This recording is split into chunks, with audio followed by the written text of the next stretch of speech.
I'll sing this little part of Lovely by Billie Eilish 3 times for you. And each time I will start a little differently. Isn't it lovely all alone? Isn't it lovely all alone? Isn't it lovely all alone? So what do you think? How do I start differently? And how does it change the sound of my voice? Today we want to take a closer look at the very beginning of the note, our onsets. Because there are different ways to start a tone, and they bring different colors and expression into our voice. So if you sometimes think, I know how I want it to sound, but I don't know how to get there. Or I heard the singer doing this and it sounded so great, but I have no idea how I can do that.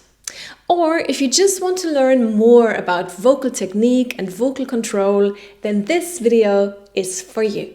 And if we haven't met yet, I'm Viola, I'm a vocal coach, and I'm here to help you feel confident and at home in your authentic voice. So subscribe if you want to hear more of that. So how do we actually start a tone differently? This becomes especially interesting when our word starts with a vowel. The 2 things we want to look at are the breath and our vocal folds, or to be precise, the closure and the movement of our vocal folds. So what possibilities do we have? Let's go back to the first example. Isn't it lovely? Do you hear the tiny click in the beginning of isn't? Isn't. There's a very clear beginning of the word. It doesn't fade in, it's right there. So if we look at the breath and the vocal folds, what do you think comes first? It's the closure of the vocal folds, which are popped open by breath and then start to vibrate. And the glottal onset is everywhere in our language without us even knowing about it. Always, I, every, after, only, if. And if you feel inside your throat, you might feel a little click, and these are your vocal folds closing. We want this click to be gentle. We only want our vocal folds to softly close without squeezing or pushing breath. So it shouldn't sound like this. Isn't it yeah, it's quite uncomfortable. And if that happens, try the little click only. Oh, oh. Now do the same, but without any sound, like this. You might not even hear anything. And then you can much better feel how much power you use to do this. So find the most comfortable vocal effort, and it doesn't need much for this tiny closure of the vocal folds. And with this effort, let's go back to the song and use our glottal onset. Isn't it lovely? Sing it with me. Isn't it lovely? So now you already know how it goes, and you can maybe say what comes first in the second example. Breath or vocal fold movement? Isn't it lovely? Here it's the breath. So what's going on here?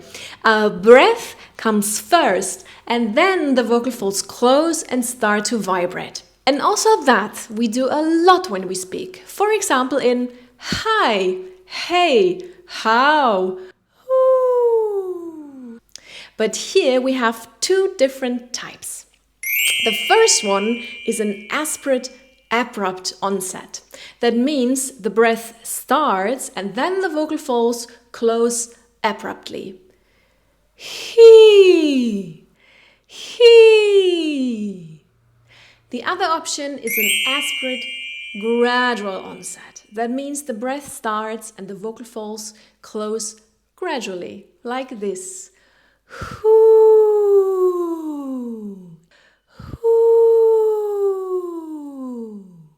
This onset, the gradual one, uses a lot more air, which can be exhausting for the voice and can also make you feel a little lightheaded. So use it just as a short effect, not for every phrase.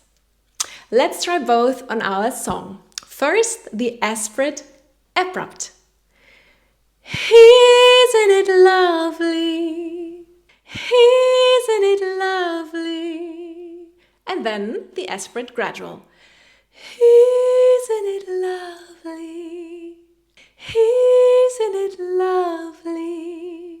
We come to our last, and that's the smooth onset. Isn't it lovely? So it feels a little bit as if I'm pulling my note out of nowhere. And here, our exhalation and the movement of the vocal folds start at the same time. And if this is difficult, use a Y to start, or the imagination of circling a finger on top of a wine glass. So how does that sound with our song? Let's try. Isn't it lovely?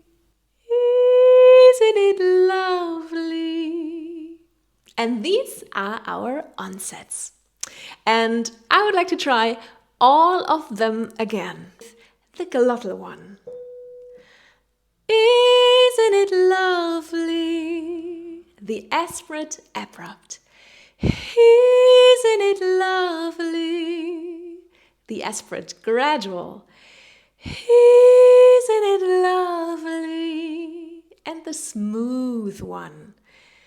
Isn't it lovely? Maybe you noticed that one onset might be easier than the other, and that's absolutely normal. And you can probably also hear that the sound of the voice changes with the different onsets. And there's no better and no worse onset. It really depends on what supports your voice best and the message and the emotion that you want to express and the style and the repertoire that you sing. So in pop music, we might use more an aspirate or a glottal onset, and in classical singing, we might use more a smooth onset. So, which onset is your favorite, or which one do you use the most? Let me know in the comments. Thank you so much for watching and for singing with me. And if you liked the video, subscribe to the channel for more tips and practice sessions to build a confident voice. See you soon.